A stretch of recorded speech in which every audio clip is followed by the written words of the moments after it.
my friends, and welcome to the new episode of Earth Station Who. That's right, we're back after a little bit, and boy, did we have a nice little break. And it's good to talk about some Doctor Who, and we figured, what else should we start talking about? But we're going back to the 10th Doctor era. That's right. We're doing the two-parter. We're doing, of course, the Daleks in Manhattan and Evolution of the Daleks. Should be a ton of fun. We haven't seen the Daleks in a bit, and it's always fun to get a good Dalek story. But instead, we gave you this one for us to review. So it should be interesting to hear people's opinions on it. We got a great crew lined up for it. And, of course, we got a guest. We have a return of Dave Chapman. Welcome, sir. Hello, hello, hello. And so there will be no Geek Seat segment this time because Dave still has the strap marks from last time. Hurts. So, hey, put some lotion on it. He puts the lotion on it. You said that. I'm like, he's gonna, yep. Yeah, of course I did. Of course I went there. And let's say hey to our regulars, of course. Let's say hi to Ms. Melanie Dean. Hello, everybody. I can't wait to chat about Doctor Who with all of you. Ooh, she made a rhyme. Wow, that's pretty awesome. And Ms. Mary Ogle. Hello, everybody. It is fantastic to be here. And last but never least in our heart is Mr. Michael Gordon, right Howdy. from Dragon Con. Yeah, he survived. Sorry if my voice is a little scratchy. But you know what I always say, if you come out of Dragon Con and you're not exhausted and you feel great, you did it wrong. I saw the pictures. I can attest. And I definitely didn't do it wrong this time. It was an amazing time, and I was I love Dragon Con, as many of you know. So of course. And for those who were at Dragon Con, I hope everybody had a great time, and we hope you guys are recovering and you got to miss the con crud, as we like to say, because a lot of it is going around this year. So, knock on wood, you're safe. And everything. I mean, you get 75,000 people together, stuff's going to happen. No, and it looked like you guys had some great weather for it too this year. Yeah, not the weather that anyone was good. outside, but Yeah. Well, I think some people were. Actually, I did skip the habit trails a few times because it was nice and breezy outside. So that's awesome. I will say that that did help a lot. Oh yeah, that's true. And also the line to get into the America's Mart, of course, is always. I heard only one friend of mine who went said it only took him 90 minutes to get in. So Yeah, I heard some stories about it taking quite a while. Yep. So, all right, but at least it was nice and breezy, as you like to say. So definitely would love to hear from you guys at home. Please write us anytime. Feedback at earthstationwho.com. We did get a little bit of feedback from our last episode, so we'll get into that at the end of the show. Of course, it's from our friend Peter, so. Hi, Peter. Yeah, so of course he's almost becoming very reliable and everything. I'm almost thinking of sending him our upcoming schedule, so that way he could be ready he can be prepared to write us about it each one. So it's kind of fun, but definitely feedback at Earth Station Who is definitely the best way to get in touch with us. Doctor Who news, there hasn't been a ton. It's becoming, lots of little dribbles here and there. But the big thing that had come out is that we will not be getting the war between the land and the sea until 2026. So, but, and from what I'm hearing is that's going to be the final Doctor Who stuff on Disney. But BBC says Doctor Who will continue. So the Doctor will be back. So whatever form it will be in. Just where we're all, it's like the wilderness years where we're all wandering around, except we're trying to wander around finding out where it is. It's like, where? Exactly. New? Oh, it's new. Where? Lost. They're wandering around too. Don't. Yeah. Yeah. They're wondering, don't you want us? Don't you want us? Don't you want us? Hey, don't you want us? Type of thing. So it'll be very interesting to see where Doctor Who does end up. And so, we'll be here the whole time. We'll be doing our show waiting and, waiting and waiting, pushing Child of a Time Lord off just a little bit further. So it's always a good thing to do. So, it's kind of cool with that. So we'll see where Doctor Who's going to be, what's going to be. I did see some great Doctor Who cosplay at Dragon Con. There were some great costumes and everything. And, no real Doctor Who guest other than Barrowman. And Barrowman was last minute at addition too. So that was kind of surprising to me that they didn't have anybody who was more directly involved with Doctor Who there. But very strange. But there's a lot of conventions going on this past weekend, so I guess maybe they were booked elsewhere. So. I'm not really sure. I think Shooty's on stage right now. I think I don't think he's going to be doing conventions. Yeah. Real soon. Well, I mean, Dragon Con, I could see him doing. Well, it's funny too because Judy and I were watching a movie over the weekend, and there was a trailer for The Roses, and look who was up there! It was Judy. It's like, he's not going to be hurting for work. Let's put it that way. Yeah. No. Well, he deserves it. He's an amazing actor. And, I agree. And so it'll be very cool to see that, him get the work, and hopefully he'll, be able to, take full advantage of it and everything and his success. And, I wish him the best of luck. And hopefully for the 75th anniversary, we'll see him back as the Doctor. So, but I did notice also that Barrowman, he was there, but he was sort of a replacement for one of the Arrow cast members that had to bow out. And he was in the Walk of Fame with the Arrow cast members seated there. So, and the images and promo stuff that they used for him too was more Arrow based. So they really were sort of leaning into his time at Arrow more than they were his time at Doctor Who. So even that I found very strange. There was some Doctor Who programming by the Brit Tracks, our friends at the Brit Tracks, and our good friends over at the Fourth Dimension, right? They actually did a live streaming live broadcast as part of the media track. So, and I met up with some of them and talked to them as well. And so, there is some Doctor Who content still there, but it wasn't really prominent, which was kind of disappointing, but it was one less thing I had to worry about fitting in my schedule, so it was okay. That's a good thing. I'm glad that worked out. So you didn't have to rush over to the basement of the Hilton. So well, I stayed in the Hilton, so that wasn't really a big. That wasn't a big problem to rush over there, but I was going there anyway. But next year, right? So exactly. There's always next year. That's a good thing about Dragon Con. So true. There is always going to be next year, and they already have the dates. So I think it's going to be, it's later this time. I think it's like starting September 3rd through the 7th, I think. Well, it's always Labor Day weekend. So whenever that happens to land, whatever dates that is. And they've also contractually obligated now, or they signed the deal with the hotels for the next 3 years. So they're going to be set in that location at that time frame for a while. So. No matter who owns the hotels or anything. Well, that's a whole different story on itself. Back to Doctor Who news. I heard we had a loss in the Doctor Who family.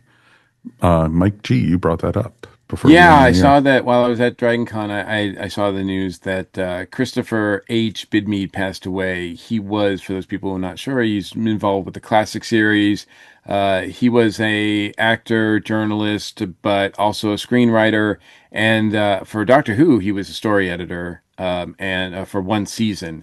And he was responsible for the actual stories and scripts for Legalopolis, Castrovalva, Frontios. Is that how you pronounce that? Frontios, Frontios. I know him. I recognized him right away when I saw his picture online as passing, because he was he did a lot of content for the bonus material and during that time frame. So they talked to him a lot. His scripts and his attitude about story editing, particularly for Doctor Who, was a lot more science based. He was a hardcore science fiction guy, so he brought a lot of more science. He wanted to make sure that science fiction and science was really implemented in the show a lot. boy, they really could have used him for this Daleks two-part Doctor I talk about. But yeah. So he was 84. There's no cause of death listed for any of the notice I saw. But anyway, obviously, our thoughts are with his family and fans and friends as well. So it always kind of sucks when you lose a member of the Doctor Who family. Of course, of course. So Godspeed, and watch a Tom Baker episode to remember his work.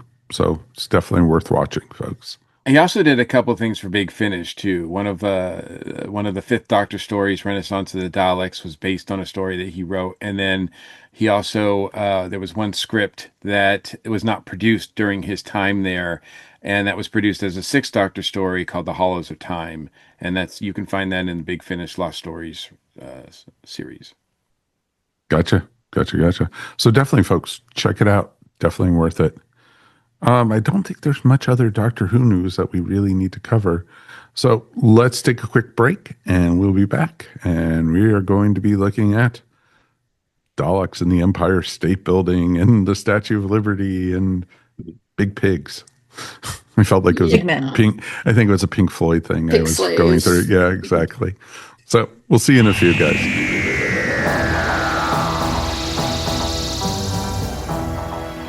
We're going back to the 10th Doctor era, and we are looking at, of course, Daleks in Manhattan and Evolution of the Daleks, which aired from the 21st of April, 2007, all the way to the 28th of April of the same year, featuring the 10th Doctor and Martha, and actually had an appearance by Spider-Man in this. Well, it's Manhattan, so... Spider-Man's grandfather. Yeah. It was Ben Parker's father, Yeah. They never say his last name. So No. Frank, it could be Frank Parker. Yeah. Frank Parker. Yeah. That would have been fun, actually. But of course, they had no idea at the time that he was going to be cast as Spider-Man. No, of course not. But his Southern accent was spot on. So good job. Yeah, this was an interesting storyline. I wouldn't call it historical. One word for it. Yeah. Let's get initial thoughts of this.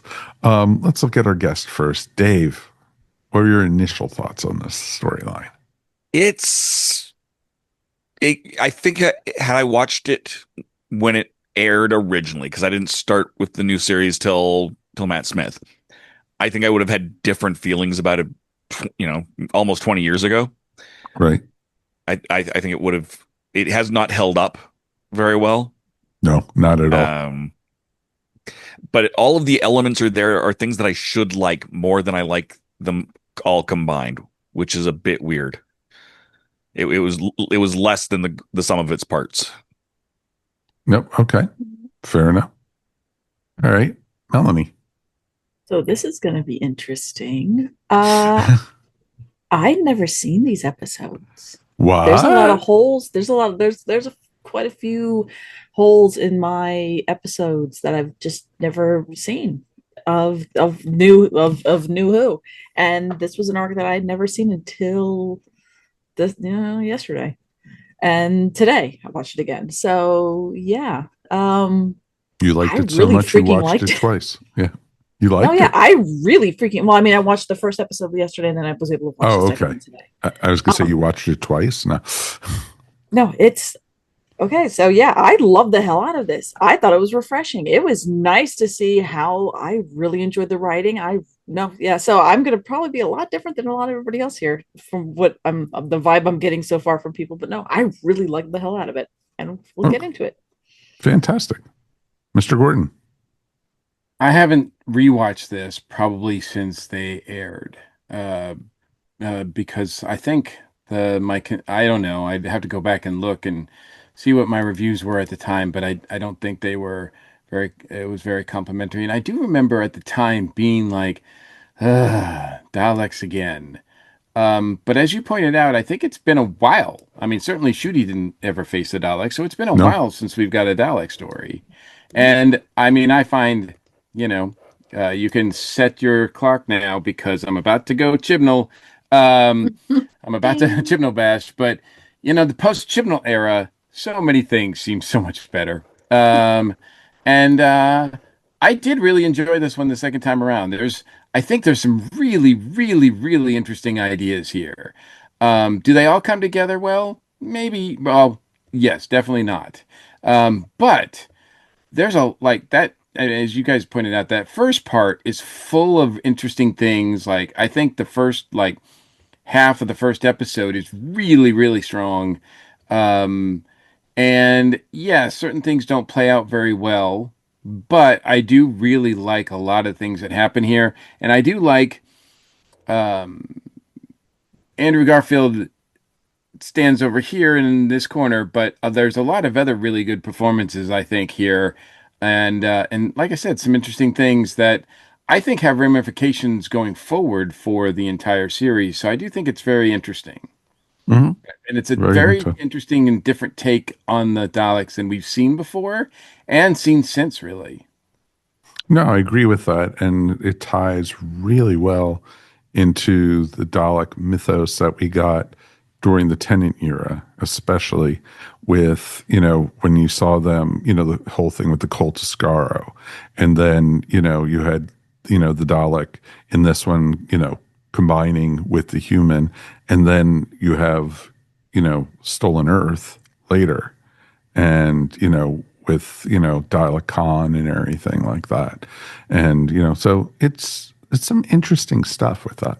It's also one of Mary. the rare stories. Sorry, just real quick. It's also one of the rare stories that happen in New York, which I like a lot. And do they pull it off well? Not as well as it could be, but I appreciate the attempt. I was looking for River Song doing the dive off the building in this one, into the swimming Where pool at the were time. Amy and Rory? Exactly. So, all right, Mary, what do you got? I'm not a fan Mhm. of these episodes. This is maybe, I don't know, the third or fourth time I've seen it. I wasn't a fan the first time around. It's just sort of meh, and I'm still sort of meh. The first part of the two-parter, way better than the second part. There's actually some good production design here. The acting is good. Um, it's not like it's a total loss. It's not like the worst thing I've ever seen or anything like that, but it just does not go anywhere. And there's like a great core idea because the idea of what if the only way the Daleks could survive as a species was to not be Daleks? What if they had, I mean, that is a fascinating question because their whole existence is based on they are this one monolithic thing. They are fascists. They are locked into this ideology. And so, if they are forced out of that in order to survive, what would they do? Okay, that is a great question. That's a fascinating question. It is not answered here in any satisfying way at all. No. No. I mean, most of it doesn't even make sense. I mean, even in Doctor Who absurdist terms, it just doesn't go anywhere, which kind of makes me sad because it's one of those episodes that's very frustrating because you can see that it could have been something much greater than what it turned out to be. Oh, very much so. Like Mike said, I love the idea of Doctor Who filming in New York or being in New York. And Yeah, the they didn't film in concept, New York. trust me, I know they didn't It film was in like New a York. stage set of New York, but it actually kind of worked because they were theater people. Yeah. Yep, exactly. There were theater people. Even when the TARDIS first appeared at the base of the Statue of Liberty, they just used some warehouse or something for the brick wall and then green screened it up to make it look like they were at the base. And it's still, even this is probably the third time I've seen this storyline. And it was like a wow moment seeing them at the base of the Statue of Liberty. I was like, oh, okay, that's cool, even though I knew they weren't there, type thing. But, wish it would be nice. It would be nice to actually see them do a Doctor Who episode in the city. Yeah, And because so, my understanding is that prior to this, on Doctor Who, at least on TV, they had never. I think there's one First Doctor story where they land on the Empire State Building, enough, Yes. and then that's it. Like they don't really do anything more. They don't explore the city or do have a storyline there. That's all they kind of do. It's just one more thing one more place that they land. So, Right. Because I think they did that. The Daleks were chasing them in the storyline, and they were able to hide briefly on the basically on one of the levels of the Empire State Building. yeah, we won't get another really. I mean, obviously, we won't get another storyline in New York until what? Angels Take Manhattan, right? I think it's the next Yep. one that we get in New York, and that that has its own things going on there. So that's kind of crazy. But yeah, pay attention to that Statue of Liberty because she'll come out later. Yeah, just don't blink when you're at the statue. That's all you have Exactly. to do. Like, yeah, whatever you do, Doctor and Martha, don't blink when you're staring at the statue. So yeah.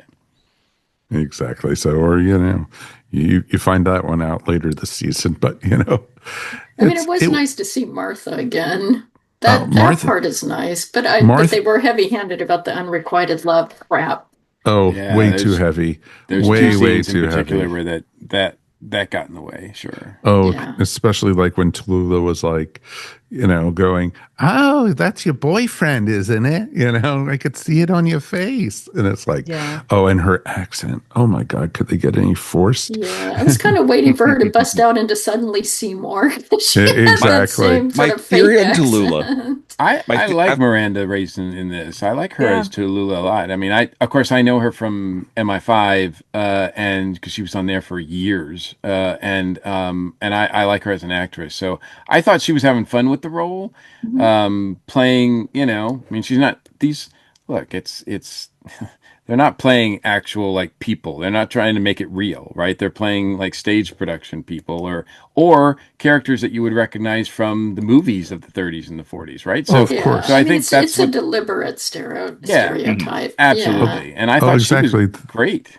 The whole Yeah. thing with her and Laszlo, it was just like, it felt like it was something out of like one of the gangster movies from the 1930s or something. You almost Yeah. expected Cagney to pop in or something like that.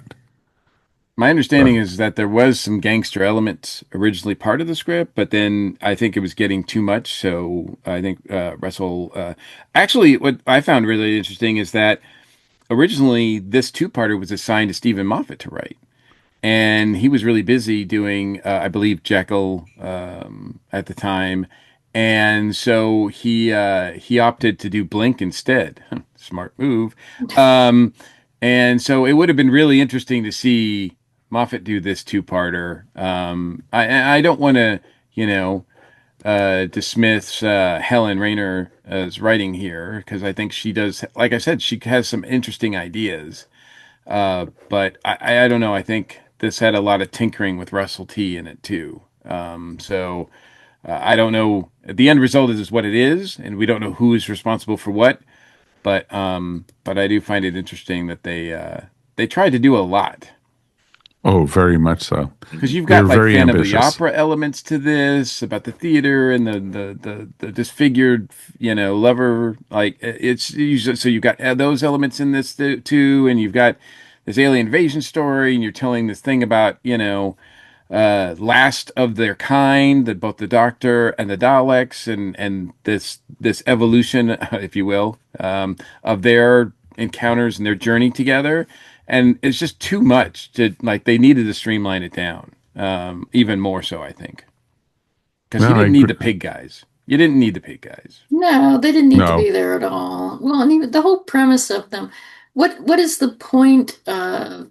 I mean, why would the Daleks choose a human shell that only makes them more vulnerable? I mean, they chose to live their lives in tanks. Why would they choose a human shell as a quote unquote evolution? Well, Well, their, that's their what rationale was that the humans are everywhere, and there's Yeah, only four of but us. that's a So stupid obviously they're rationale. obviously they're doing something right. So I mean, I don't know. I mean, in its own simplistic way, because the Daleks aren't deep thinkers. No, They're never because known for deep thinking. So they just look at a thing going, well, this is true. So this must be, this must be the way we should do things. Or at least one of them did. The other ones Mhm. weren't convinced. So, I don't and I think they don't think were we'd ever ever really convinced. seen. I don't know Yeah. if we'd ever seen that before. Had we? Like Daleks not getting along? No, it's always No. been. Well, there was the Dalek Civil War during the Pertwee era. Yeah, and they were already kind of offshoots from the Daleks. I mean, they Right. were like a side Right. organization. So, Yeah, because Cult of Skaro. that's Yeah. when they introduced the Cult of Skaro, the Doctor was like, Daleks don't have individual names. They were just they're Yeah. Dalek type thing. I do And so remember that. Yeah. so there was some some issues there already. So it was very interesting to see where they came from and what came of that. And I just it had the first, especially the first episode, I thought worked a lot better than the second episode. And I actually even liked the scene where the foreman was being dragged down for the experiment, and because he was you know thinking, oh, I'm going to get my just rewards. Oh, he got his just rewards, all right. And then the tentacles going around him and him being sucked into combined with that was very well done for that year, especially for 2007. I thought that was actually not too shabby, and on a BBC budget especially. I actually thought the second episode was slightly better in a lot of ways. Like Tallulah was much less grating in the second episode. I in the first episode it was like, will you shut up? We're gonna get killed if you don't stop calling to Laszlo. Laszlo.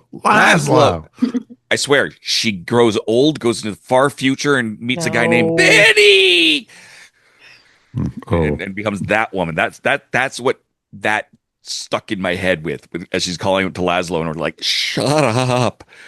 I really like Solomon. Yeah. Solomon was great. Yeah. And Yeah. Solomon in the second Portia episode was really, amazing. yeah, they have such a little time for character development, and that last scene where he finally gets, spoiler, killed by the Daleks, which Yeah. everybody knows is coming. Like as soon Right. as he stops and starts talking to a Dalek, he's dead. But that he really honestly and truly believed that he could talk down this alien Mhm. and into a peaceful resolution, and he truly believed that to his core, really spoke to his character. Well, even I'm then, not he even s- says that he needs to try Mhm. Yeah. because he knows the Exactly. weapons aren't going to do anything. That's Yeah. that's his last ditch effort of trying Yeah, Well, and using his best weapon, which was his words. Well, you saw that in the very he's not first episode, dumb. his He knows, very first he knows scene. what he's talking to. Because Yeah. in his first scene, he's the moderator between, did you steal the bread? I know Mhm. we're all hungry, and Yeah. and he was the level-headed one.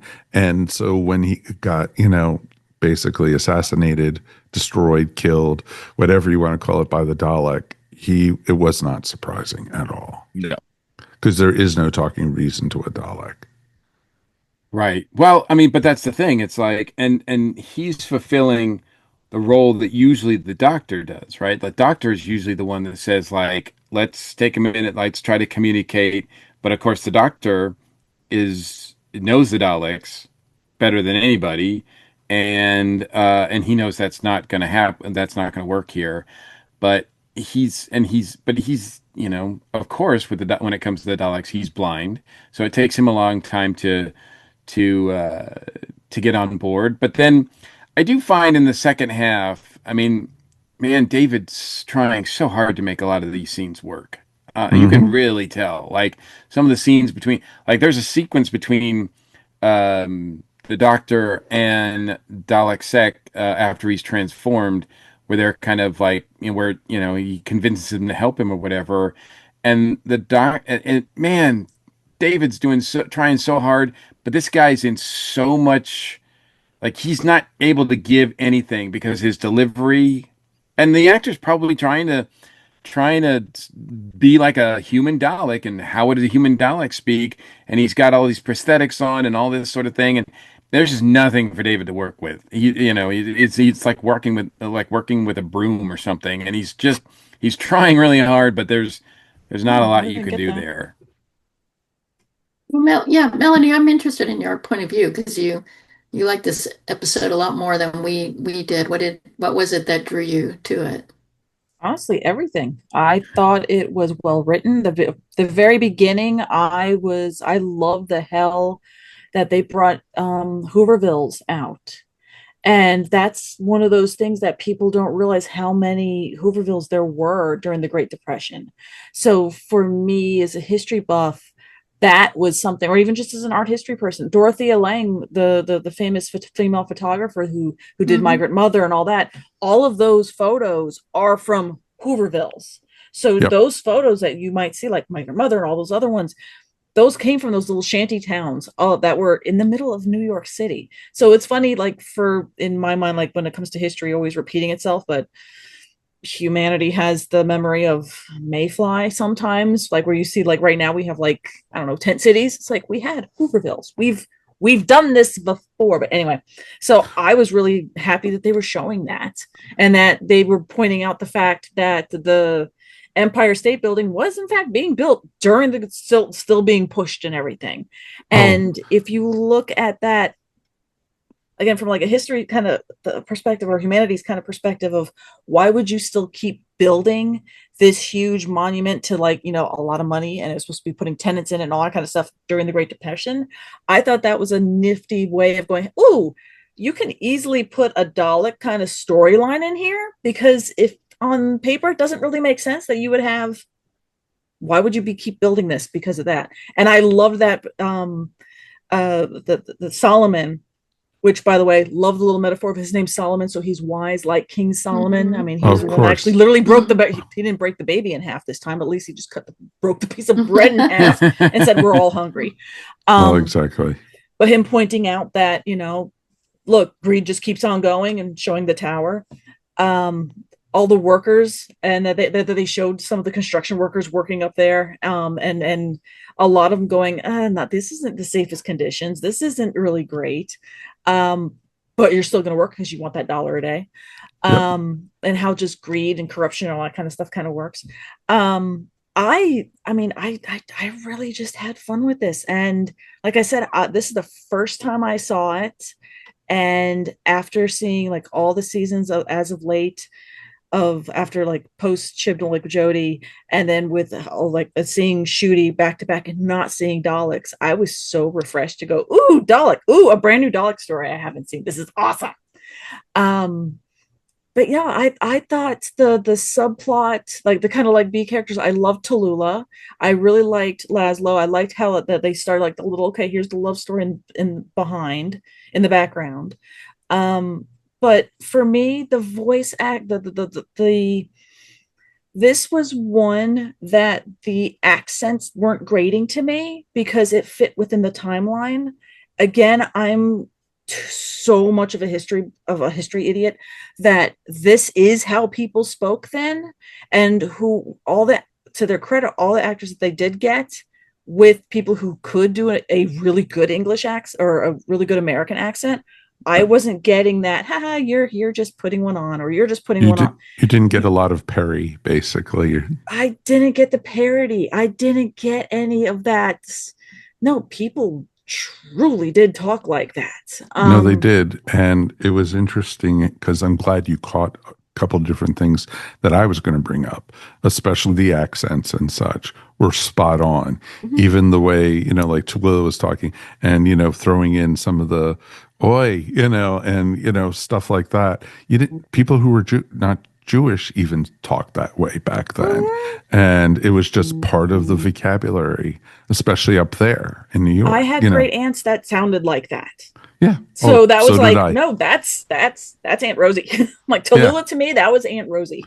Exactly. And the thing, and I loved how she had the very, and then she could also go, hey, watch it, you know, type thing. And that's That was so good. But also, I did get a part of, Little Shop of Horrors from her. So it was, Oh yeah. yeah, big time. But And but I mean, that comes from somewhere too, right? So it's not yeah, of like that. course.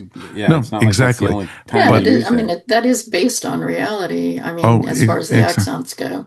Oh, truly. But it was interesting too. And Mel, I'm glad you brought this up, was the whole thing with people living in the tent cities and everything. And Solomon pointing out the Empire State Building going up right in front of them, and literally the biggest building in the world was being built while people were, scrounging for bread and the tying into today's society, how it is. It was just amazing. Yeah, and then there And was a couple shots of them seeing New York and seeing Chrysler's building right there. And I'm like, yeah, That Chrysler building just had gotten done and had yep, just became the world's biggest building. Yeah, here we go. yep, Somebody exactly, else, another monument to green's about to come up. Whoop. Yeah, exactly. Or I could say something, but I don't want to get an yeah. explicit warning on this one. The, So, But the other I think the Oh, points so you're you don't want bringing to up, talk I about actually, the point of the Dalek sex? Daleks. yeah, I agree with most of the points you're bringing up, But to the point actually. of the Daleks and that they're trying to evolve, I that to me is back going way, going back to the fourth Doctor and going, the Daleks never always looked like spongy, goopy little tentacle little things. They nope. forced an evolution because they wanted to become the greatest version of themselves. And I really liked when I think it was the second, no, I can't remember which episode it was. But when the 10th Doctor was talking to Laszlo in pig form, how in the aside of once in a while a spark comes, from someone that might actually be the person who will push that whole. He was seeing how Dalek Sec could be that catalyst to shift the Daleks back to maybe being good and a good species and all this kind of fun stuff. And I think that's why he was trying so damn hard to be like, no, no, no, no, no. I see what this one's got a shot to actually bring the back, right their course again. Just like how the Daleks did bad with the course and went to what we know as Daleks in the little pepper pots. Yep. But we see how, but even when he was saying all that, I love that little aside where you see one of the Daleks, I think it was maybe Dalek Khan, just kind of looking at going, what are you talking about? Yeah, exactly. Like, we see what's going on. So yeah, I liked how they started making Dalek Sec just this visionary that he was like, no, I can see now where we can do what we can do and what the future lies before us and all the hope and blah blah blah blah blah. But all the Daleks were just, again, here, nope, none of Nope. that. We don't like it. They were Daleks, They were basically. Daleks, and then they had him chained up and walking on like a slave. But when they popped up through the stage, Yeah, so they to were show that deliberately they humiliating to him. humiliate Yeah. him, Yeah. and then just the effect when he got exterminated. Just I love that you could see the skull with the little eye socket head. I thought that was awesome. I was like, look, he's a Cyclops. Mm-hmm. It was pretty awesome. Now there were I'm going to say I didn't hate it. I really didn't hate this. There were parts I really enjoyed. It just didn't move as fast as I was hoping it would. So, it felt like, for me, if it felt like I loved the first part because it was world building. It was, setting the site for the characters. And I agree everything about the pigs. They didn't need to be there. And, but the Daleks in the past have used, humanoid forms to, Yeah, well, as slaves. yeah, they were establishing that they had no problems with genetic mutations and using other life forms for genetic experiments, which is very, harking back to the Nazis. So, I mean, I understand why they were there, but I Mhm. don't think they worked. I don't think they were just kind of props. And I Right. think that was a problem. I think for me, the word that describes this series of episodes is frustration. I find them very frustrating because yes, I agree with a lot of what Melanie said. There are good parts of these stories, But to me, it doesn't work out. It doesn't come to fruition. It doesn't lead to an interesting place. It just kind of peters out and doesn't Mhm. really go anywhere. It's what I If you said at the want to, beginning. yep, It is less than the sum of its parts. Yes. So many great elements in here. yeah, And you put them all together and it's not. Well, I well, think exactly. the decision is that, I mean, and I think we, it goes forward later on. We'll have more discuss. We'll have more episodes that deal with the Daleks and some of the things about them. But in order to do that, we'll have to reintroduce Davros, right? So that has to happen because on their own, they're just yeah, and it's oppressive, and really, the looking at the original story, Laszlo was originally supposed to die because he has during the course of the story he has all the earmarks that he's going to die, probably Oh, sacrificing multiple himself, times. Yeah. right? So he just seems like he's got a red shirt on the entire time. So I think it is kind of a nice, moment when the doctor goes, "No, I'm not going to have that happen," and does, save his life. He can't change him genetically, unfortunately, but he does save his life. So that's something we get at the end. But it is really, I mean, even with if Laszlo had died, this would be like a really depressing two-parter because it's basically saying like the Daleks can't change all this everything that you can do try to make happen as far as the evolution and hope and everything for this stuff to happen is just for naught. Like it is really depressing and dark. But the director James Strong and everything doesn't let it get too dark, so that's a weird dichotomy there because it's being shown in this sort of weird way that it's more hopeful than I think the story is wanting to be. So I do feel like the direction is not very inspired in this. Some of the sequences don't play out very well, or they're just there. They just kind of he's servicing things, but he's not really taking on a style there, and it's not really helping. And so much so that like in the third act of the second part, like there's all this action happening, action happening, and the way that it's directed and everything, it just seems like you guys pointed out, it seems like it's kind of slow and meandering. And Murray Gold's trying his hardest to like pump some music into Yeah. life in this thing, and you're just kind of like, dude, like chill out because the music seems like it's too much just because there's not enough Yeah. action to go along with what I Murray is like that. waiting. It almost Yeah. seemed the He's also music like, oh, almost there you seemed go. overpowering. Exactly. Yeah, So, I think he's desperately trying to inject some Oh, life right. into those I scenes. think that's what he was Exactly. told. I This think is he was awesome. told, like, I think, Russell T said, dude, like, this is not really working. Like, can you beef it up a little bit? And Murray's like, okay. And so Okay, here we go. he cranks it up to 11. And so, yeah, I mean, the whole sequence of the doctor going up and trying to fix the antenna or trying to disable the antenna and losing his and it just it falls flat, and then Martha and them trying to uh electrocute the pig, it just falls flat. I think that all doesn't work. And so yes, I agree that there's elements of this that don't work, and the conclusion of this is kind of disappointing, but I do think there's still a lot here that I We've liked s- anyway too. we've seen this so many times. The doctor trying to disable the antenna. Some I in know, right? Doctor Who. I Yeah, know, Yeah, that yeah. that exactly. does tend to happen a Yeah, lot. that does happen a lot. And it's not the And last time we'll see it on the show. no, no, Nope. no, not at The all. Doctor's greatest nemesis, the antenna. Antenna. And as I mentioned before, when we were talking about, Christopher Bidmead, and bringing science into it, I'm like, first of all, he's talking about gamma radiation and everything, and I'm like, are they all going to turn into Hulks? Yep. And then, the solar flare is going to cause an electrical storm, which is going to cause lightning to come down. And I'm just like, that's not how any of these things really work. Yeah, it was Mike, ridiculous. I have Yes, fine. I'll be I here have for it. 3 words for you because Doctor Who. Yeah. Yeah, but I mean, it's just one of those things that sort of point to, like, the critics of Shudi's era or this last recent RTD era, is that it's too fanciful. It's too, it's not science based science enough. And I'm like, New Who really it's not ever been science-based. Like No. there's a lot of stuff here that they just kind of hand wave, and there's a lot of hand waving here.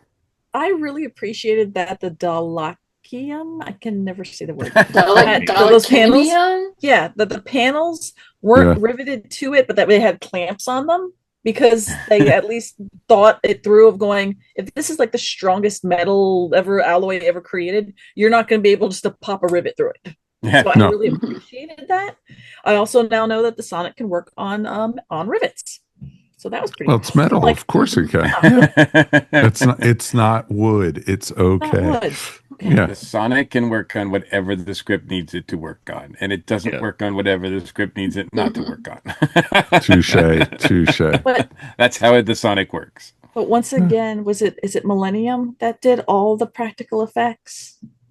Like for the pig, all the prosthetics of the pig Oh, men, the the pig pigmen slaves. looked great. They looked They great. looked amazing. Even Laszlo looked great as the hybrid Mhm. type thing. Yeah, And because the edges look, because there was times where he was being shot from behind, yeah, and I couldn't see anything from his jawline, his ear, anything. Because even she, at one point, like Tallulah puts her hands right here, and it's holding his face, it's cradling his face, it's like, and it's over his shoulder. And again, the makeup is just flawless.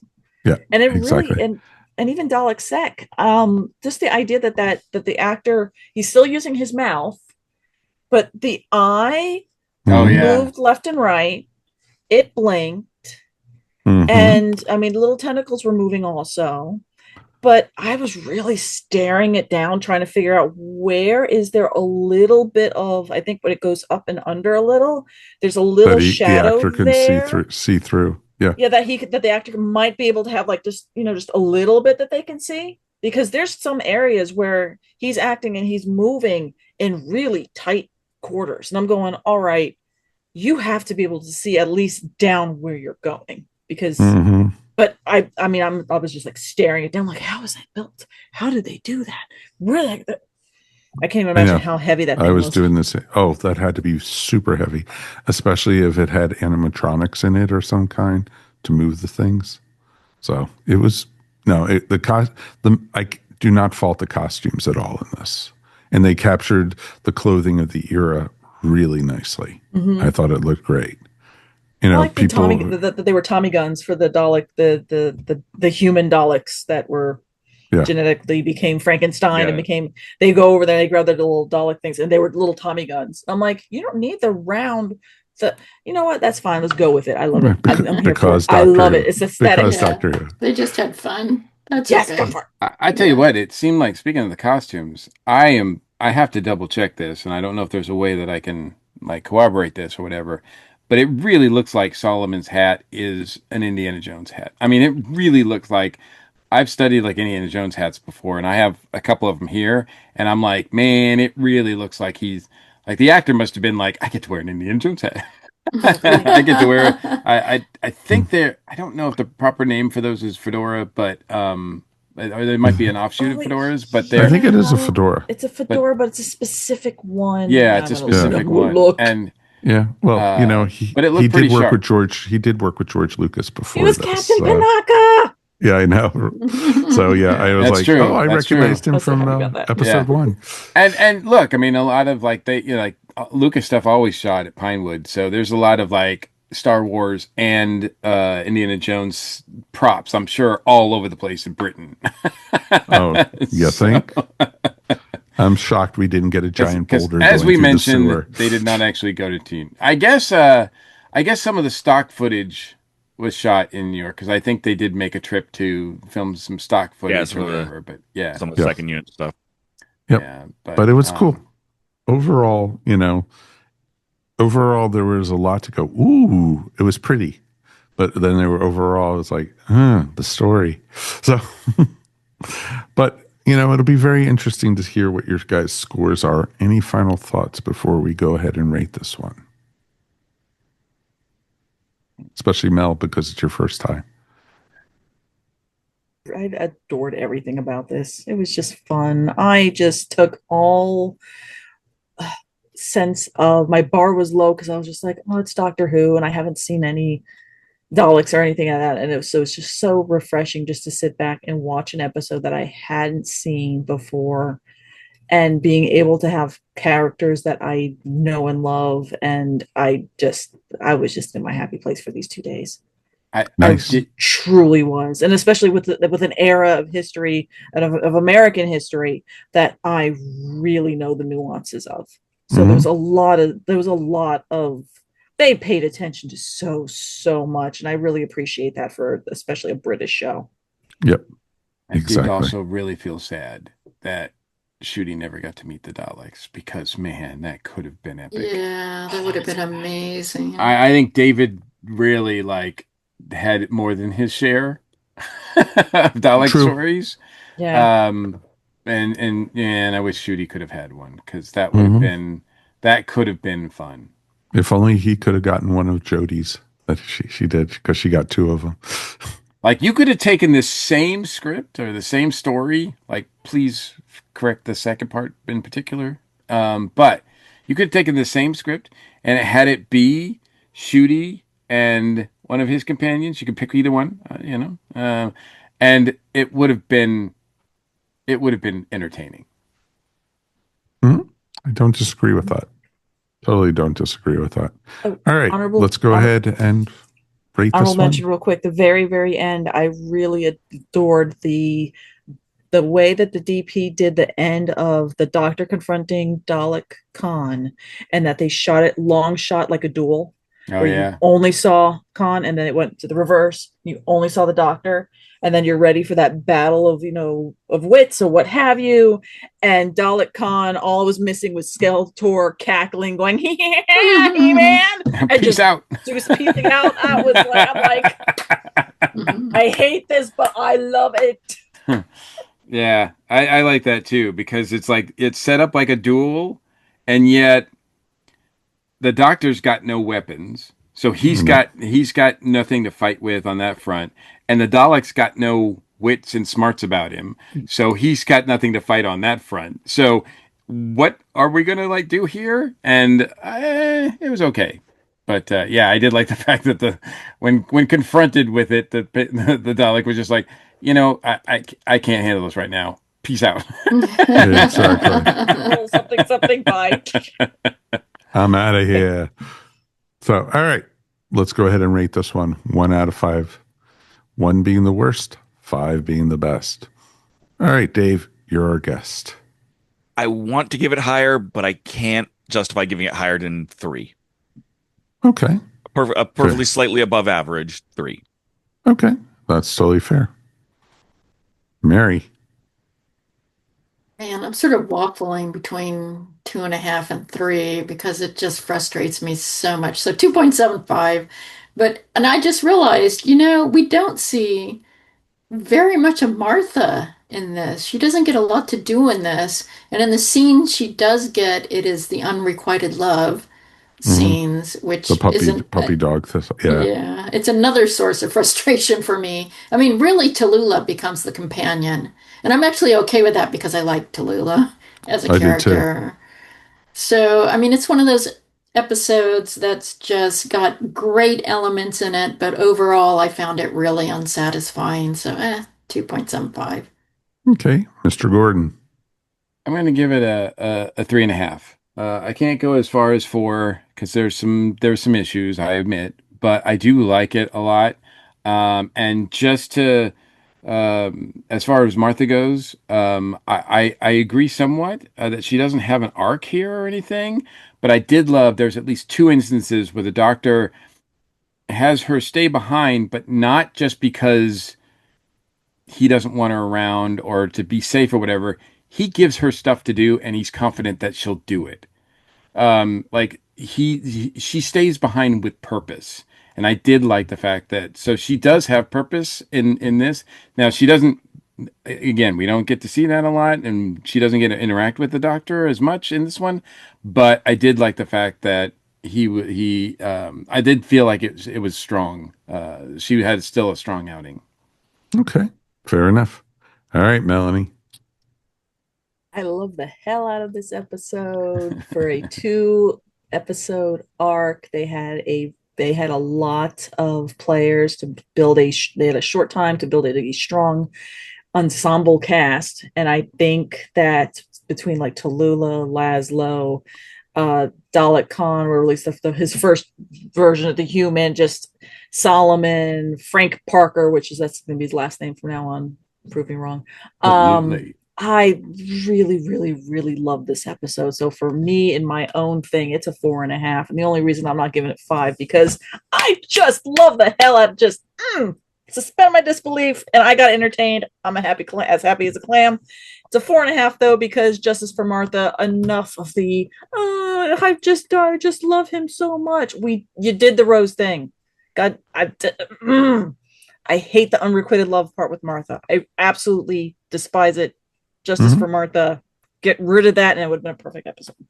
Yeah, even Tallulah at the end of the first episode was like, "Oh, you'll see your man soon. You'll be able to give him a smooch," and it's like, and the little gay jokes that she was kind of doing. I'm like, I know, honey, you love show tunes, but you don't have to. How she kept saying, "Oh, he likes musical theater. Oh, it's this." I'm like, RTD, we see what you're doing. We see what you're doing there. RTD is never subtle anyway in anything he does. He's as subtle as a Mack truck coming through. Yeah. But I just really don't. Just don't like that whole. Martha could have done so much better for her entire arc if she didn't have to be constantly puppy dog eyed on the Doctor. Nope, exactly. Anyway. I do not disagree. All right, my rating. I'm going to give this one a 3.5. I enjoyed it. I was going back between a 3 and a 3.5. And, when I started thinking about it, how much I liked the costumes, like the accents. I didn't feel like there were any fake accents in this one. And I enjoyed it. And it was fun seeing Andrew Garfield, pre Peter Parker. So it was fun to see that. And there was a lot of other actors in this you've seen later on different shows. And so it was fun to see that. And it's Tennant, Tennant's always great as the Doctor, and, him putting on his glasses and him taking them off and him running around and, like being the Doctor. I thought it was really good. And, I can't give it higher because I thought, it was predictable. It was a Dalek story. You knew what was pretty much going to happen. So, I enjoyed it. I enjoyed it more this time, though, than I did the last time I saw it. Probably a different frame of mind and such, but who knows? So we definitely would love to hear from you guys. Please write us anytime. feedback@earthstationwho.com. All right, we have gotten a little bit of email. So let's go ahead and read the newest email from our friend Peter. Pete wrote us, and he basically said, "Hey, Mike, this is probably late.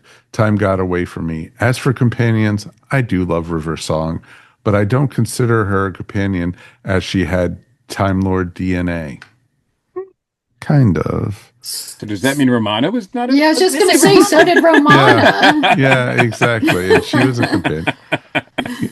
Yeah. So, and technically, she had the regeneration powers because she was conceived in the time stream, on the TARDIS, on bunk beds with Rory and Amy. Just think about that.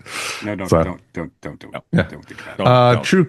True companions. My favorite to return is Leela, as she was uncomplicated and willing to do anything to protect the Doctor, and was the first female whose lines did not include a lot of screaming. Very true. Very, very true. Ace is next. Who doesn't love a girl who makes explosives?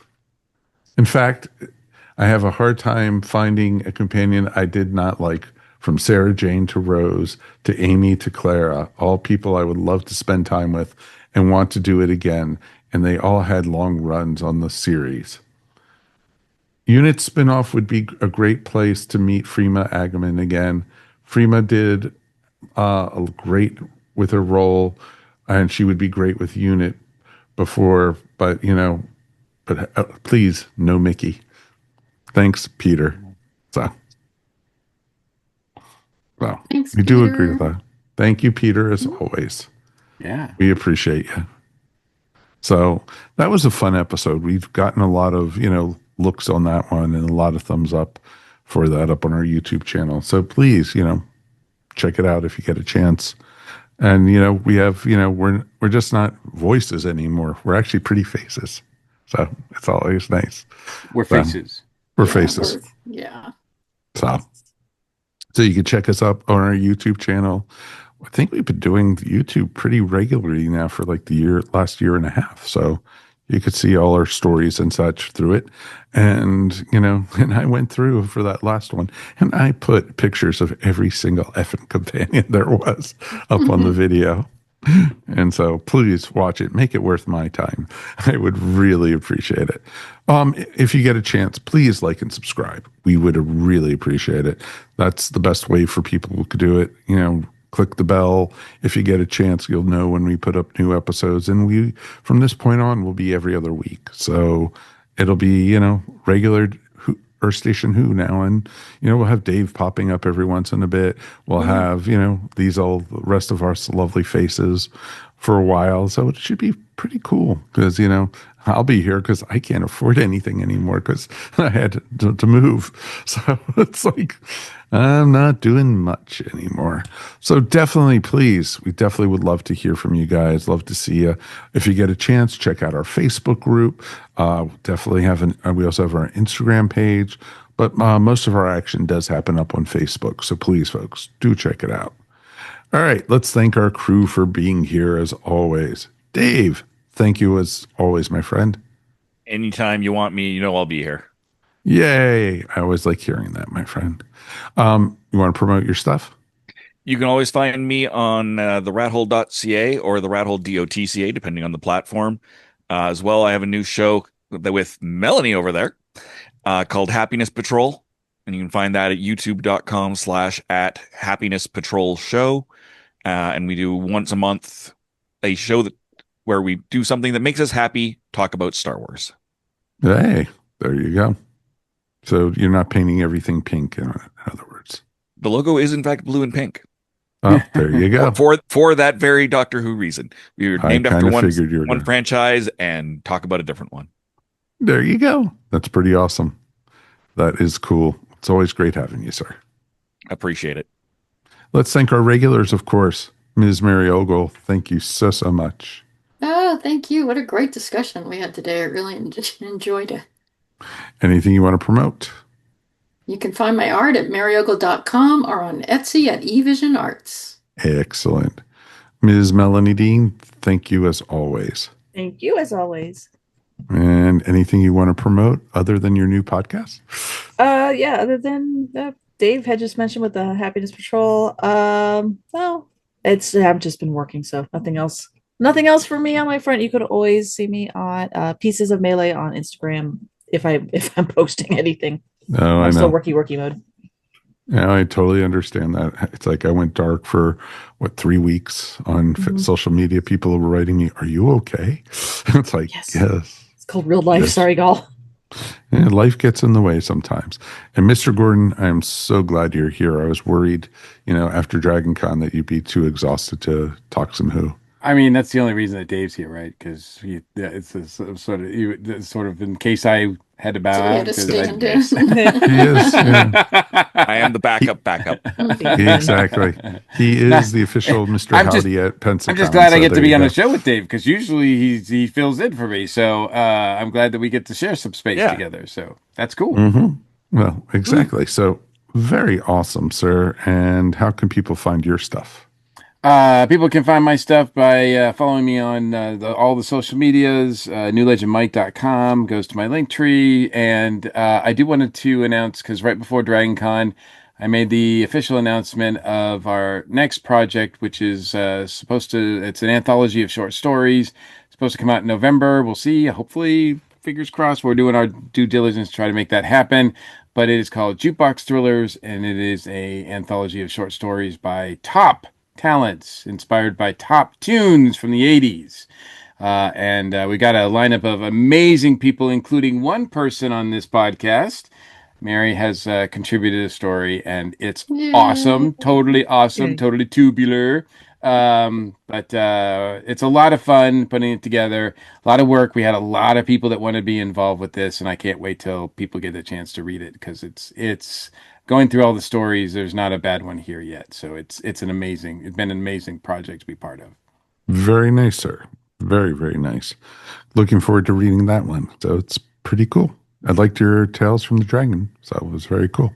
Yeah, and I do want to say thank you for everybody who is still supporting that project. That is going to charity, so that's getting some shout outs. Some people are discovering it for the first time, and I had a lot of compliments about it over the DragonCon weekend, and some people were even bought it for friends because they liked it so much. So I really appreciate that, and of course, Mary's part of that as well. So.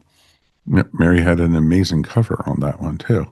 So absolutely, the cover and her contribution, some amazing words that were recently quoted by somebody online. So That's very nice. Isn't that very nice? So it's all about Mary. It is. It's something about. There's something about Mary. It's awesome. All right, my stuff real quick. Over on Tales from Hollywoodland, we just published our 100th episode, and we did the best movies of all time. And so it was a lot of fun. I can't believe those old guys made it to 100 episodes. I am totally shocked on that one. A lot of fun, a lot of great movies we talked about. And then over on Julian Schlossberg's Movie Talk, we have the second part of our interview with actor, comedian Jeff Carlin. It's a great, great interview. A lot of people know him from Curb Your Enthusiasm and also the Goldbergs. And so it's pretty awesome. And in 2 weeks on that show, we will be having Mr. John Cleese. So it should be a ton of fun to talk to him and, find out all about his time doing Fawlty Towers, Monty Python, A Fish Called Wanda, and so many other projects. So it's going to be a ton of fun to hear all about that. So I'll probably be bringing that up in our next episode. So it should be interesting to see. Until then, on behalf of all of us here at Earth Station Who, it's good to be back.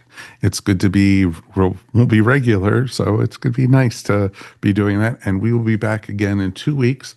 And so, Peter, so you know what we're going to be talking about in 2 weeks. We're going to be looking at The Mutants, the Third Doctor story. So it should be a ton of fun to do. And until then, on behalf of everyone here, we will see you.